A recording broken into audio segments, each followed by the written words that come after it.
ഇന്നത്തെ നമ്മുടെ റെസിപ്പി നോമ്പ് തുറക്കുന്ന സമയത്തോ വൈകുന്നേരങ്ങളിലോ ഡിന്നറിനൊക്കെ ഏറ്റവും എളുപ്പത്തിൽ ചെയ്തെടുക്കാൻ പറ്റിയിട്ടുള്ള സിമ്പിളായിട്ടുള്ള ഒരു സ്നാക്കിൻ്റെ റെസിപ്പിയാണ് കേട്ടോ.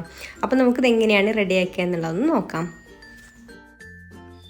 അപ്പോൾ അത് ആദ്യം തന്നെ ഞാൻ ഇതുപോലെ ഒരു പാൻ അടുപ്പത്ത് വെച്ചിട്ടുണ്ട്. അതിലേക്ക് 1 ടേബിൾ സ്പൂൺ ഓയിൽ ഒഴിച്ചു കൊടുക്കാം. ഓയിലൊന്ന് ചൂടായി വന്നതിന് ശേഷം നമുക്കിതിലേക്ക് ഒരു സവാള ഇതുപോലെ ചെറുതായിട്ട് അരിഞ്ഞത് ചേർത്ത് കൊടുക്കുന്നുണ്ട്. പിന്നെ ഒരു 1/4 കപ്പ് ക്യാരറ്റ് അരിഞ്ഞതും 1/4 കപ്പ് കാബേജ് അരിഞ്ഞതും കൂടെ ചേർത്ത് കൊടുക്കാം.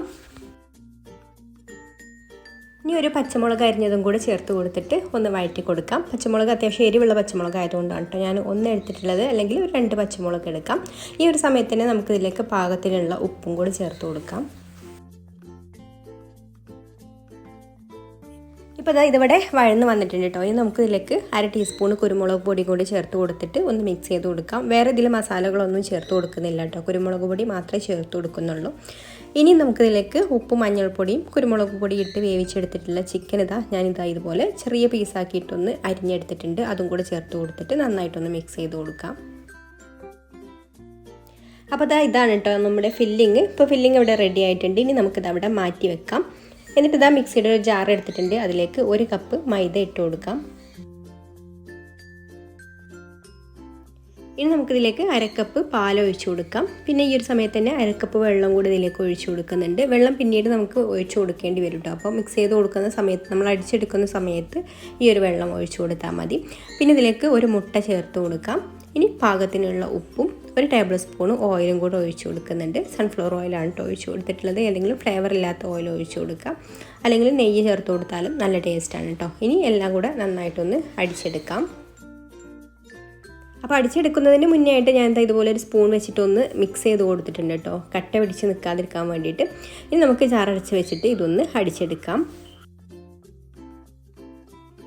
കുറച്ചൊരു തിക്കായിട്ടാണ് കേട്ടോ ഇപ്പോൾ ബാറ്റർ ഉള്ളത്. അപ്പോൾ ഇത്ര തിക്നെസ് വേണ്ട, കുറച്ചൊരു ലൂസായിട്ടുള്ള ബാറ്ററാണ് നമുക്ക് വേണ്ടത്. അപ്പോൾ ഞാനിതാ മിക്സിയുടെ ജാറിൽ കുറച്ച് വെള്ളം കൂടെ ഒഴിച്ചു കൊടുത്തിട്ട് ഒന്ന് അടിച്ചെടുത്തിട്ട് ഇതിലേക്ക് ഒഴിച്ചു കൊടുത്തിട്ടുണ്ട്. അപ്പോൾ നമ്മുടെ ദോശയ്ക്കുള്ള ബാറ്റർ അവിടെ റെഡി ആയിട്ടുണ്ട് കേട്ടോ. ഇതിനേക്കാളും അല്പം കൂടെ ലൂസാക്കി എടുത്താലും കുഴപ്പമില്ല. അപ്പോൾ നമുക്ക് ദോശ ചുട്ട് നോക്കിയിട്ട് പിന്നെ കട്ടി കൂടുതലാണെന്നുണ്ടെങ്കിൽ അതനുസരിച്ചിട്ട് വെള്ളം ഒഴിച്ചു കൊടുത്തിട്ട് ഒന്ന് ലൂസാക്കി എടുത്താൽ മതി. ഇനി ചൂടായി വന്നിട്ടുള്ള പാനിലേക്ക് നമുക്ക് ഇതുപോലെ കുറേശ്ശെ മാവ് ഒഴിച്ചു കൊടുത്തിട്ട് ഇതുപോലെ ഒന്ന് ചുറ്റിച്ച് കൊടുക്കാം. പെട്ടെന്ന് തന്നെ ഇതിൻ്റെ മുകൾ ഭാഗം ഡ്രൈ ആയിട്ട് വരും കേട്ടോ. ഇപ്പോൾ തന്നെ മുകൾ ഭാഗം ഡ്രൈ ആയി വന്നിട്ടുണ്ട്. ഇനി നമുക്കിതൊന്ന് തിരിച്ചിട്ട് കൊടുക്കാം. എന്നിട്ട് ഈ ഒരു വശം കൂടെ ഒന്ന് ഡ്രൈ ആയിട്ട് വന്നാൽ നമുക്കിത് എടുക്കാം. പെട്ടെന്ന് തന്നെ ഈ ഒരു ദോശ റെഡി ആയിട്ട് കിട്ടും കേട്ടോ. പിന്നെ നിങ്ങൾക്കൊരു വീഡിയോ കണ്ടുകൊണ്ടിരിക്കുന്ന സമയത്ത് ഇഷ്ടമാണെന്നുണ്ടെങ്കിൽ ഒന്ന് ലൈക്ക് ചെയ്യാൻ മറക്കരുത്. അതുപോലെ തന്നെ ഈ ചാനൽ സബ്സ്ക്രൈബ് ചെയ്യാതെ കാണുന്ന കൂട്ടുകാരാണെങ്കിൽ ഒന്ന് സബ്സ്ക്രൈബും കൂടെ ചെയ്യാം കേട്ടോ. ഇനി നമുക്കിത് ഇതുപോലെ ബാക്കിയുള്ള ദോശകളെല്ലാം ചുട്ടെടുക്കാം.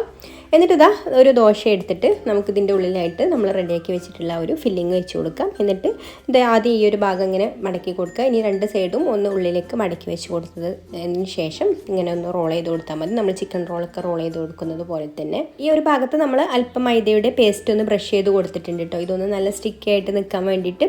അപ്പോൾ ഇതൊന്ന് ഒട്ടിച്ച് കൊടുത്തിട്ടുണ്ട്. ഇനി നമുക്ക് ബാക്കിയുള്ളതെല്ലാം ഇതുപോലെ റെഡിയാക്കി എടുക്കാം. ഇനി ഒരു മുട്ട പൊട്ടിച്ച് വെച്ചിട്ടുണ്ട്. അതിലേക്ക് അല്പം ഉപ്പും അല്പം മല്ലിയിലയും അല്പം ക്രഷ്ഡ് ചില്ലിയും കൂടി ചേർത്ത് കൊടുത്തിട്ട് നന്നായിട്ടൊന്ന് ബീറ്റ് ചെയ്ത് കൊടുക്കാം. എന്നിട്ട് ഇതുപോലെ ഒരു പാൻ അടുപ്പത്ത് വെച്ചിട്ട് അതിലേക്ക് 1 ടേബിൾ സ്പൂൺ ഓയിൽ ഒഴിച്ചു കൊടുക്കാം. ഓയിൽ ഒന്ന് ചുറ്റിച്ച് കൊടുക്കാം കേട്ടോ. ഒരുപാട് ഓയിൽ നമ്മളിത് ഫ്രൈ ചെയ്തെടുക്കുന്നില്ല, ഷാലോ ഫ്രൈ ആണ് കേട്ടോ ചെയ്തെടുക്കുന്നത്. ഇനി ചൂടായി വന്നിട്ടുള്ള ഈ ഓയിലിലേക്ക് നമ്മൾ റെഡിയാക്കി വെച്ചിട്ടുള്ള റോള് മുട്ടയിൽ ഡിപ്പ് ചെയ്ത് കൊടുത്തിട്ട് ഇതുപോലെ ഒന്ന് വെച്ച് കൊടുക്കാം. ഒരു സൈഡ് റെഡി ആയിട്ട് വരുന്ന സമയത്ത് നമുക്കിതൊന്ന് മറിച്ചിട്ട് കൊടുക്കാം. അപ്പോൾ ഇത് റോൾ ഷേപ്പിലായതുകൊണ്ട് നമ്മളിത് റോൾ ചെയ്ത് എല്ലാ ഭാഗവും ഒന്ന് മൊരിച്ചെടുക്കണം കേട്ടോ. വളരെ പെട്ടെന്ന് തന്നെ ഇത് റെഡി ആയിട്ട് കിട്ടും. പിന്നെ ഉൾഭാഗത്തൊന്നും വേവാനില്ല, ഈ പുറമേയുള്ള ഒരു മുട്ടയുടെ മിക്സ് മാത്രം ഒന്ന് വെന്ത് കിട്ടിയാൽ മതി. അപ്പോൾ എല്ലാ ഭാഗവും ഇതുപോലെ റോൾ ചെയ്ത് ഒന്ന് മൊരിച്ചെടുത്താൽ നമുക്കിത് എടുക്കാം. അപ്പോൾ ഇത്രയും മതി കേട്ടോ. ഇതിൻ്റെയൊക്കെ എല്ലാ ഭാഗവും ഇപ്പോൾ റെഡിയായി വന്നിട്ടുണ്ട്. ഇനി നമുക്കിത് എടുത്ത് മാറ്റി വെക്കാം. അപ്പോൾ ഇത്രയേ ഉള്ളൂ, സിമ്പിളായിട്ട് ഉണ്ടാക്കാൻ പറ്റിയിട്ടുള്ള അധികം എണ്ണയൊന്നും ഇല്ലാത്ത നല്ലൊരു സ്നാക്കാണ് കേട്ടോ ഇത്. അപ്പോൾ എല്ലാവർക്കും ഇന്നത്തെ ഈ ഒരു റെസിപ്പി ഇഷ്ടമായിട്ടുണ്ടാകുമെന്ന് വിചാരിക്കുന്നു. അപ്പോൾ ഇനി മറ്റൊരു നല്ല റെസിപ്പിയുമായിട്ട് അടുത്ത വീഡിയോയിൽ കാണാം. താങ്ക്